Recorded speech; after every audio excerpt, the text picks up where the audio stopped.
Hi there students. In this video we're going to talk about the pro-immigration arguments. So we're looking again at Shafer-Landau's chapter on globalization and immigration, and this time we're going to look at the arguments that I call the pro-immigration arguments. Those are arguments not that they say everybody should immigrate, but rather that we should eliminate immigration restrictions, have more open border style policies. Alright, so again, like last time, there are going to be three arguments that we're looking at. The first one is the freedom of movement argument, the second one is the anti-luck argument, and the third one is the humanitarian aid argument. Let's start with the first one, the freedom of movement argument. Premise one of the freedom of movement argument says that freedom of movement is a human right, and so it's had by all humans. It seems like we are free to move around, we have a right to do that, and we all have it. Now, one thing you might note is that right now we're in a time of, I'm recording this while the coronavirus is, infecting people across the United States and causing a lot of problems, and governors are sort of creating restrictions and preventing people from leaving their houses and punishing them, right, if they're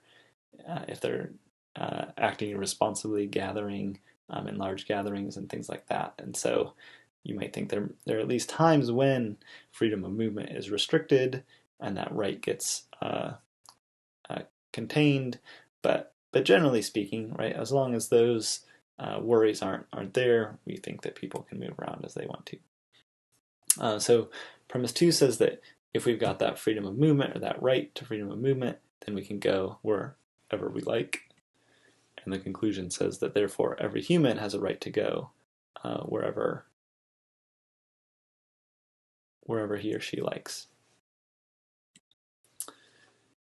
Shafer-Landau draws a further conclusion from this, or I guess I should say he thinks that there's a further conclusion that proponents of this argument draw, which is that nations are morally required to open their borders to anyone who wants to gain entry. And there's an intuitive, there's something plausible about this. If everyone can go wherever they go, have a right to go wherever they like, then nations can't stop them from doing that.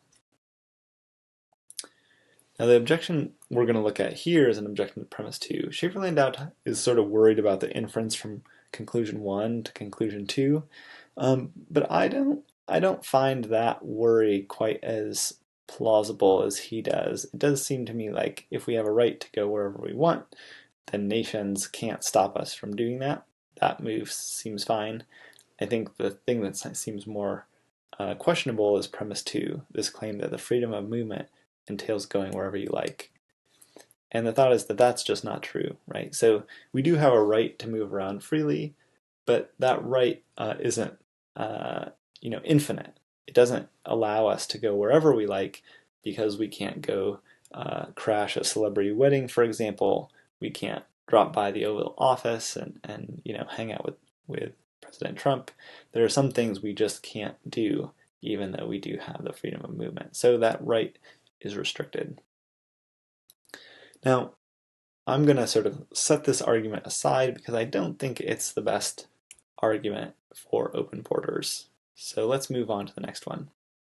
The next argument is one that I think is pretty good. I think this maybe is actually the best argument for open border policies.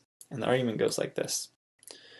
Nations are morally required to give everyone an equal chance at a good life if their poor prospects are due to bad luck.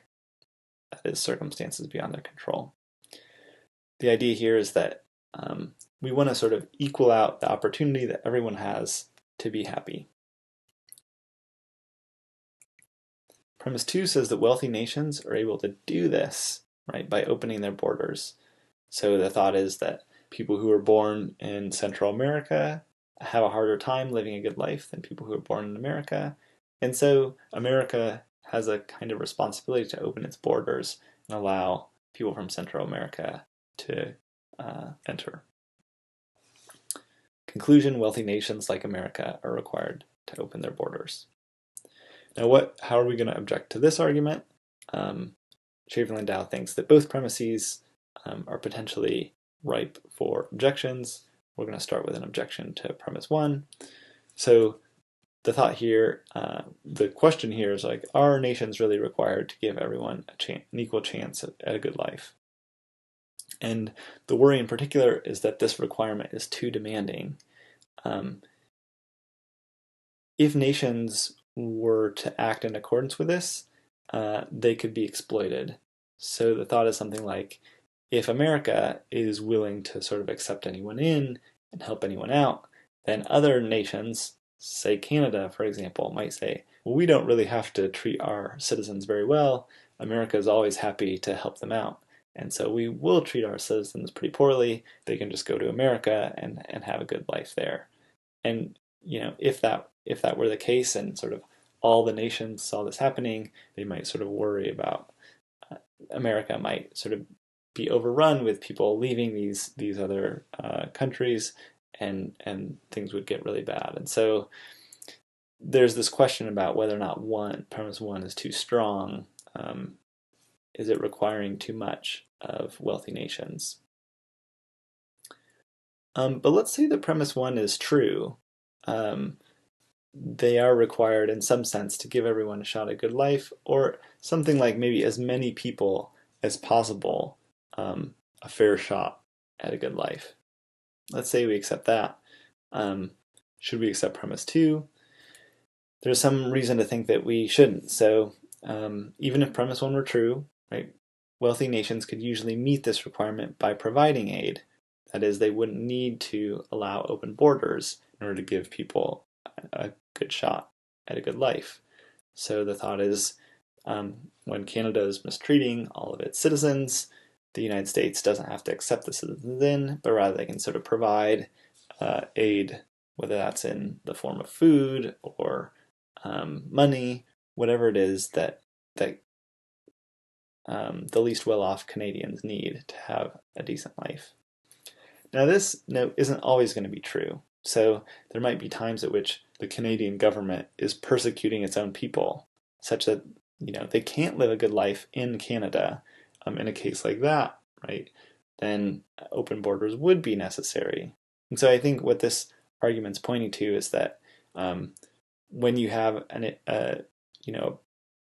countries like countries in Central America, where oftentimes immigration is for economic sorts of reasons, one way we could meet our moral requirements would be to send aid to those countries rather than opening our borders to them. But immigration from something like Syria, where there's like an ongoing war, it seems like maybe we would have to accept refugees there if we're going to meet the requirements of premise 1 and give those people a shot at a good life.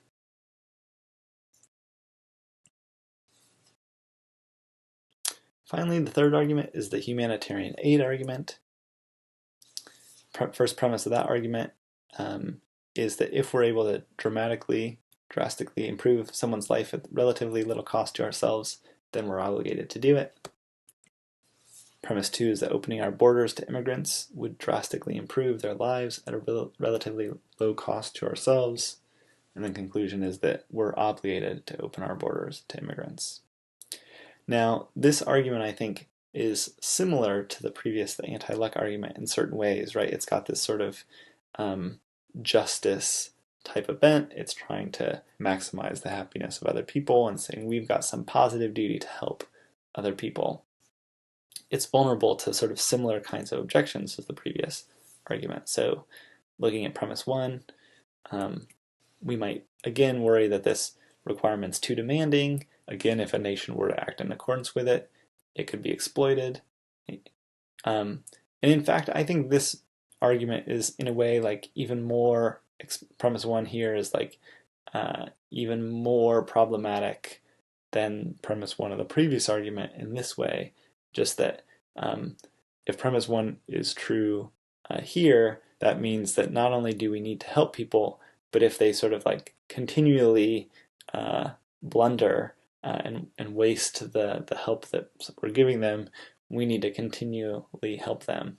The previous argument just said we have to give everyone sort of an equal shot at a good life. So you might say like, you get 2 tries, but then the third strike you're out because everyone's getting an equal shot. Whereas on this argument, we would have to give people an infinite number of tries to succeed on their own or that sort of thing.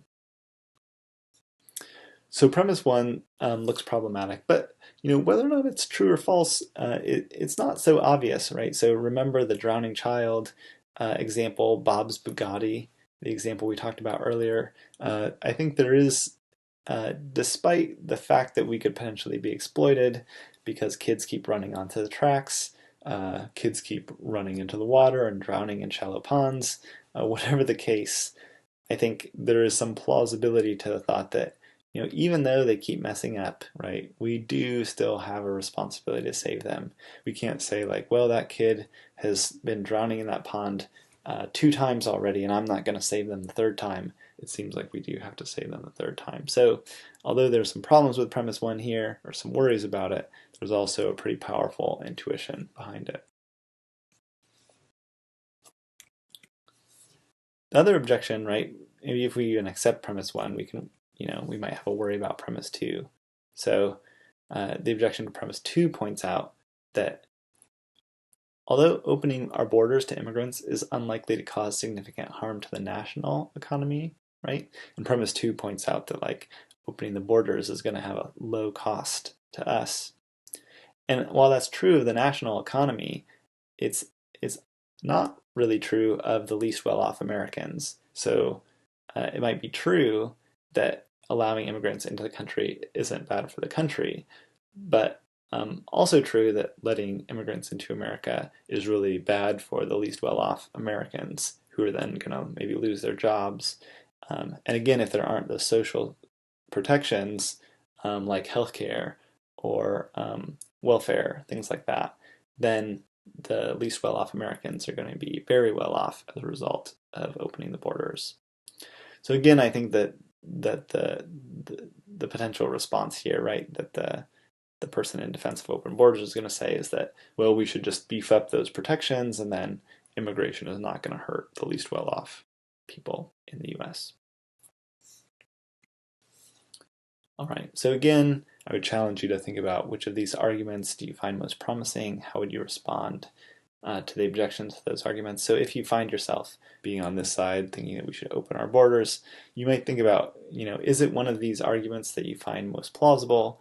And if so, what are the objections to that argument? How are you going to respond to those objections? Again, we went over 3 arguments: the freedom of movement argument, the anti-luck argument, the humanitarian aid argument. For what it's worth, right, I said I think the anti-luck argument is the strongest of these arguments. But even so, we might think that there are some limits. So while I think I am required in many ways to provide everyone sort of an equal opportunity of living a good life, I think I'm obligated to feed poor people who come knock on my door. I might even be required to let them camp out in tents on my lawn. But maybe it's not clear whether or not I have an obligation to let them live in my house. Maybe if there's clearly an active threat, someone chasing them with a knife or something, then I've got to let them come into my house. But it seems like it's asking a lot of me to let them live in my house sort of indefinitely. And so how exactly our obligations are going to be filled out here as a country is unclear. All right, that's the end of this lecture. We'll see you next time to talk about Michael Huemer's arguments in defense of open border policies.